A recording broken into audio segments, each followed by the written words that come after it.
What's up guys, welcome back to another episode of the QPR Career Mode.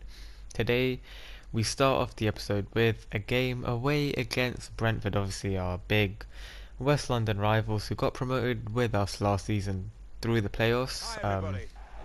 A team who we actually beat 7-0 away last season. Can we do the same this year? We'll see. Obviously we spent a lot of money in the summer improving the team, and yeah, I felt confident coming into this game. This is a team we should be beating, especially based on how we've started the season. We've won 3 out of our 4 matches, although they haven't been totally convincing. Like, we've only won 2-1 in all of them, and obviously the one loss we had was also 2-1. We had the first chance of the game 15 minutes in. Dilrosun ran down the right wing, played it into the middle, and De La Vega made a run in from the left hand side, and he was there to just smash it in to make it 1-0. It was a good start from us. No one picked De La Vega up. He was in a lot of space and he hammered that into the roof of the net to make it 1-0. But straight from kickoff, Brentford here had the ball but gave it away. Dilrosun, who's probably been our best player in the first few games, got the ball, ran through, and on his weaker right foot, smashed it into the near post to make it 2-0. I was surprised he took it on his right foot. I was expecting him to hit it with his left, but hey, it went in, I don't care. It was a good finish, good run as well. A sloppy mistake from them though, like they really should not be giving the ball away from the centre. And yeah, 2-0 after 17 minutes, great start. And 10 minutes later we had another chance. Eze and Morris with some really nice passing it. Eze playing it through to Morris, in on goal. Really nice finish. He dribbled it inside. Gave himself a good angle and he just placed it into the corner, but got a good amount of power on it as well. Really nice finesse shot. Morris and Eze have shown that they have a really good partnership over the last season, and yeah, Morris, he's been really good. He's scored quite a lot of goals already for a young guy. And yeah, Brentford had the ball after our kickoff. They were running down the left. Bogle, I don't know why I thought that Ben Rama was going to cut back, but he cut it back there, and it was a stupid goal to concede straight away. They got a kickoff goal.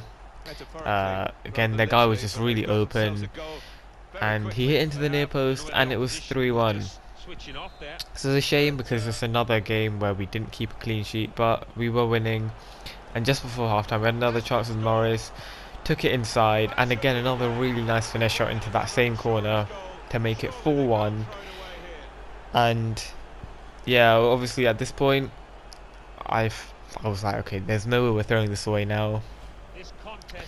Obviously he got lucky that the ball fell back to him after the defender tried to block it, but they didn't go in for the tackle and he scored.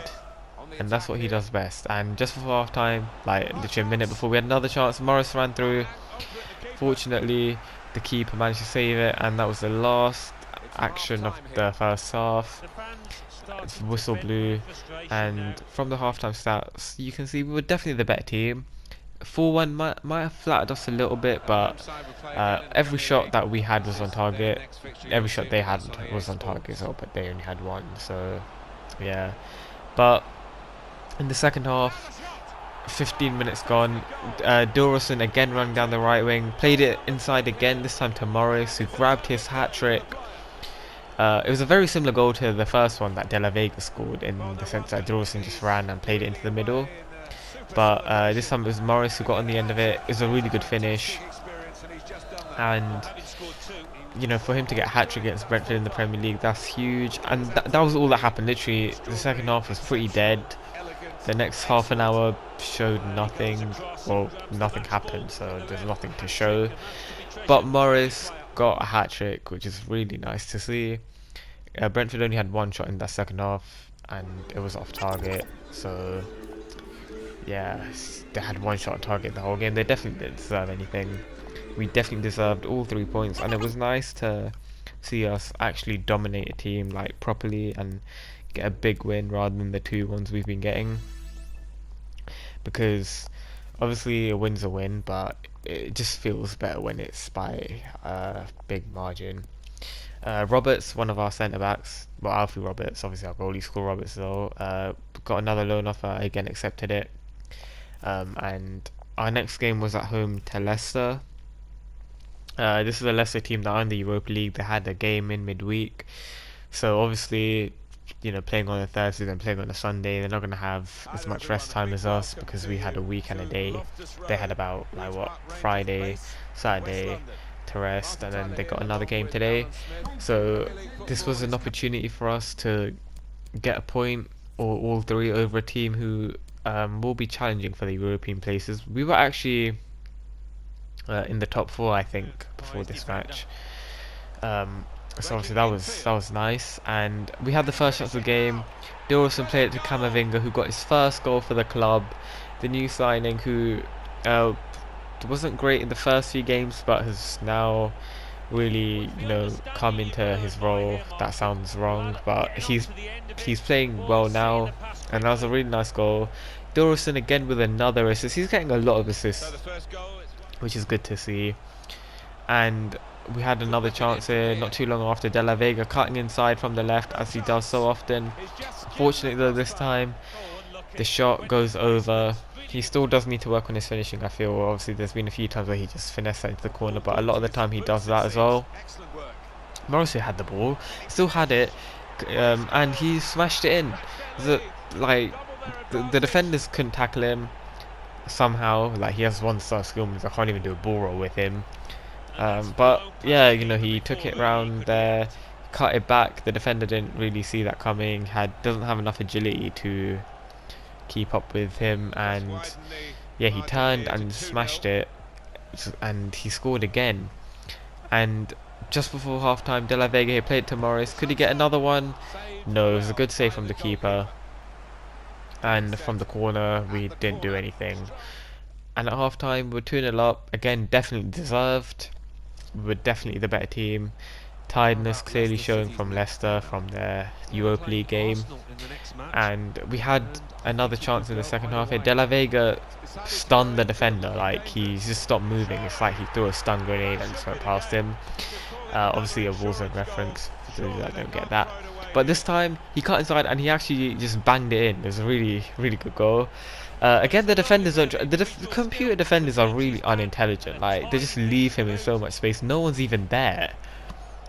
It's a bit mad, but yeah, we made it 3-0, and we weren't settling for that. We wanted another goal. So De La Vega again here on this left hand side, played it into Ezzy. We took it around the defender. Shot hit the post, but it rebounded to him very nicely, and he scored to make it 4-0.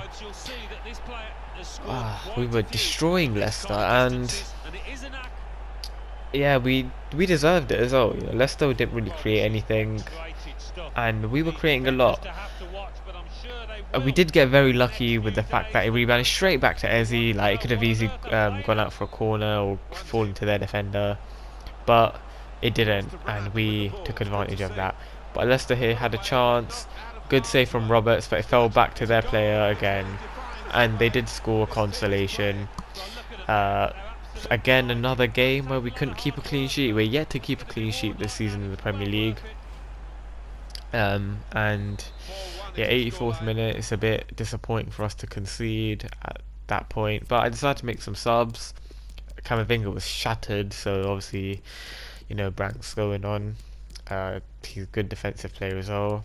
I decided to bring on Chair, and I also decided to bring on Collins, the young right back, who has been very good when he has played. He hasn't played a lot, obviously. He's not a great rating right now, but decided to give him a chance, and he got the ball here.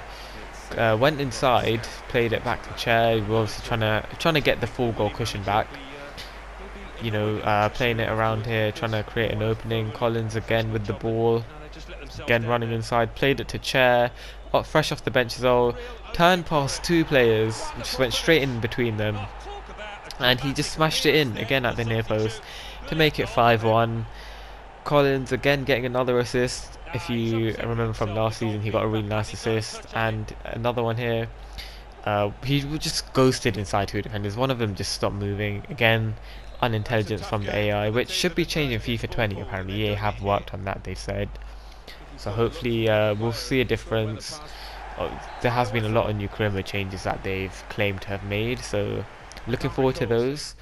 And yeah, from the full-time stats, sorry, you can see we definitely deserved the win. Let's played better than Brentford, I think, but I think we played better in this game than we did against Brentford. And yeah, it was another really good win to keep our run going. That was 5 in a row now that we had won after the disappointing defeat on the first day, and we were in second place. Obviously Liverpool, if you saw their last episode, you know they're playing Man City. Before that, they actually played Man United and they drew that, and then they lost to City at Anfield, both of the matches were, which obviously in real life Liverpool beat both of them at Anfield, just saying. And yeah, so they dropped off a bit. But the last game was against Chelsea, and I decided to up the difficulty because I felt that Chelsea are a good team and world class just not that hard, so I upped it to legendary. I don't know if I'm going to keep it on this because this game wasn't like really entertaining. They're just passing it around a lot. It's a bit boring, but yeah, I might. I'll see. And obviously this is their team. They have Thorgan Hazard on the right wing. I think he's a former player and they just brought him back in this career mode. But he had the ball here, he crossed it in, and Bernat, I'm pretty sure he's originally a left back, but he's playing left mid. And I said in the last episode that headers were broken. Clearly, yeah, they're showing that they're not broken because he scored a header somehow. It was, I don't know what Alan Smith is talking about. What do you mean? Anyway, yeah, he scored.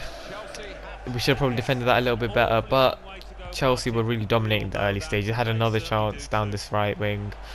This time it was Reece James. Played it to Williams. We made it 2-0, and we hadn't even had 20 minutes on the clock. And I've talked about Manning's pace a lot, and this is another time where it's shown that he just isn't quick enough to keep up with a lot of the players in the Premier League. But he's a very good rating, so yeah, maybe I'll stop playing him in centre mid as well, because that is his secondary position, and his stats do suggest that he'd be a good centre mid. He's very well rounded. But from the first half stats, you can see we were not in it at all. Chelsea were by far the better team. They definitely deserve to be leading. Maybe not by 2, but they did create. Well, the second goal was a really well worked goal. The first one was a bit lucky because of the header. But straight away in the second half, we got a penalty. Was that a penalty? I don't know. He did get the ball, but he also did take the man out. And obviously Eze was going to take this. He's our best penalty taker. I went bottom left again just for you, Harris. This is just for you. I did this, and it actually worked out. It's a really good penalty, straight in the corner. 2-1. Obviously skipped it because it was just an equaliser. And not long after, we had another chance. Eze playing it to De La Vega, such a deadly partnership. He cut back and he smashed it into the near post, and it went in. What a goal! 2-2. And within 10 minutes in the second half, we had turned the game around from being 2-0 down to 2-2. And late on in the game, not long left, De La Vega here running down the wing again, played it back to Eze, but his shot was blocked, and that was a huge chance for us to win the game. Fortunately, Eze could not take it.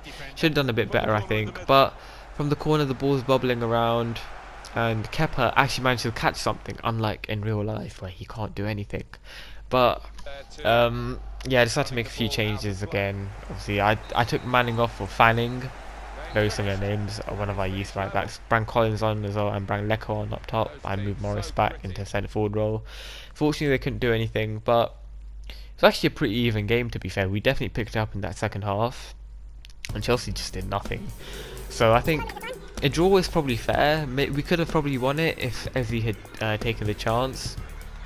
And yeah, I think a draw was fair, and I would have definitely taken a draw if you would have offered it to me before the game. Chelsea obviously a really good team, a big 6 team in real life. But yeah, we proved that we can compete. You know, we've only lost 1 game so far. We've won 5 out of 7, and we're looking good so far. I don't think we'll end up in the position we're in right now, because I do think that as we play harder teams, we will drop. Obviously, when we play the likes of City and Liverpool, Tottenham and stuff. Yeah, I do think we'll drop. Notice I didn't say United, that was just to piss Harris off. But we had our final month of youth scouting before obviously the scouts got sent out again. A few good players. I think there was an Austrian winger who looked very good. But yeah, once again sending the scouts out, England as usual. Decided to send one to France, and the Austrian I sent to Germany just because why not. And yeah, it was a successful episode again, I would say. We're looking very good. Brentford's still in mid-table as well, so they're not doing too bad, but we're doing very well in the top 4 so far. Like I said, I don't think it will last, but you never know. Hopefully you guys enjoyed the video, and I'll see you next time.